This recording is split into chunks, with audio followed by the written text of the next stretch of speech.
Buy services that help you buy resellable high-value assets. This business model involves you looking for services on Fiverr that involve researching or finding digital assets. These assets take many different forms. There are people on Fiverr that use all sorts of sophisticated software to quickly find domain names. You can then buy these services to get a list of those domain names that you could possibly buy. Buy some, and then try to flip them. Similarly, there are service providers on Fiverr that can help you find leads.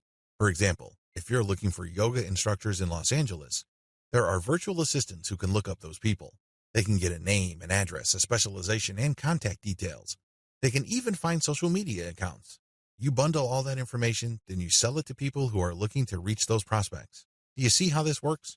This is one of the least known ways to make money on Fiverr. If you know what you're doing, you can actually stand to make a lot more money using this technique than most of the other techniques I shared in this training. Advantages.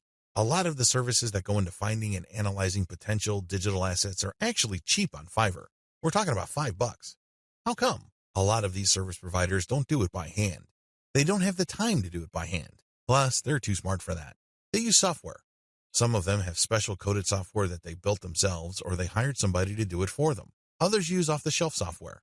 Regardless of the tool that they use, you benefit because you buy their services at a low price.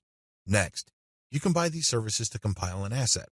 For example, you hire somebody to find a certain type of doctor in a certain city in the United States. You can then take that information and sell it many times over. You pay for the asset once, but you can sell it again and again. Another advantage you get with this business model is that depending on the asset, you can actually charge quite a bit of money. Let's get one thing clear. If somebody just wants you to find all the doctors who offer their services in the greater Los Angeles, California area, you probably won't be able to charge too much money. There's probably a lot of lists out there. In fact, a lot of them are free. What makes your list so special? Now, if you come up with a list of specialist doctors who are looking to buy an MRI machine because they have bought a related machine in the not-so-distant past, that list that you have can be gold. You can sell it to an MRI sales company or companies related to MRI. Do you see the big picture here? Good. It's quite lucrative. Finally, you sell assets with this service. For example, you hire people to find specialized domain names. Those are assets. This is very different from leads. Leads are those who can resell many times over, but are not assets. Disadvantages. The big drawback to this is the fact that it costs money up front. People finding assets for you or digging up information for you will not do it for free. No chance. You have to pay up front. Next, you have to pick the right assets to sell. Otherwise, you'll have many assets that won't sell enough to cover your costs. Again, going back to the doctor example, you might think that people will pay good money for a pure list of doctors from a specific geographic area. Think again. Those lead lists are probably all over the place. Why should they pay you money? You have to find specialized information. The same applies to domain names. You have to pick the right type of domain name that has existing demand. Otherwise, people are not going to pay that much money for it, assuming they buy it at all. The next disadvantage is that reselling domains means buying the service to find it, analyze it, and then spending more money to buy the domain. In other words, you're paying many times over. Wait, it doesn't stop there. Just because you bought the domain doesn't necessarily mean that you can automatically flip it. A lot of times, people who buy digital assets like domains have to hang on to it for several months or even several years for it to be worth quite a bit of money. There is a lot of opportunity costs involved. This is not a slam dunk.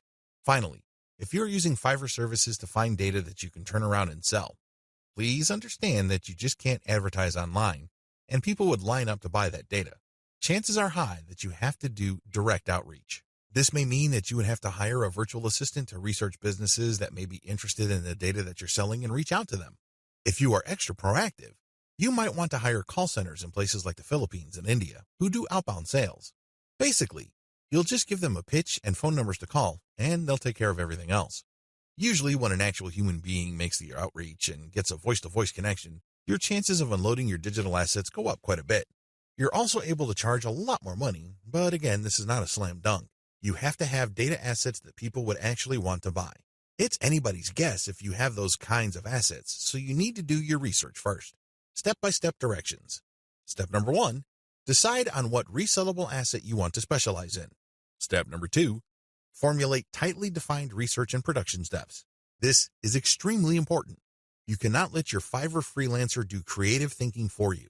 They work best when you have a preset list of decisions and analytical points for them to follow. They just need to go step by step to get the desired result.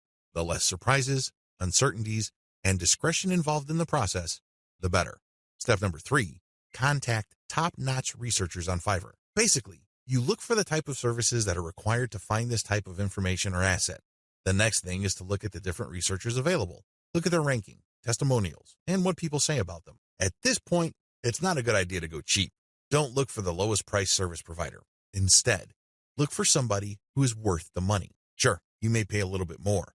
However, if your results are solid and you have a high chance of reselling that data or finding the right asset, then you have struck gold. Step number 4, get the asset compiled. I'm talking primarily about data assets here. Step number 5, reach out and sell. This is the most important part. Seriously, the previous 4 steps are nothing compared to this step. If you get this right, you will make quite a bit of money. If you get this wrong, you're going to be sitting on an asset that is practically worthless. It only has potential value, but that's the best you can hope for.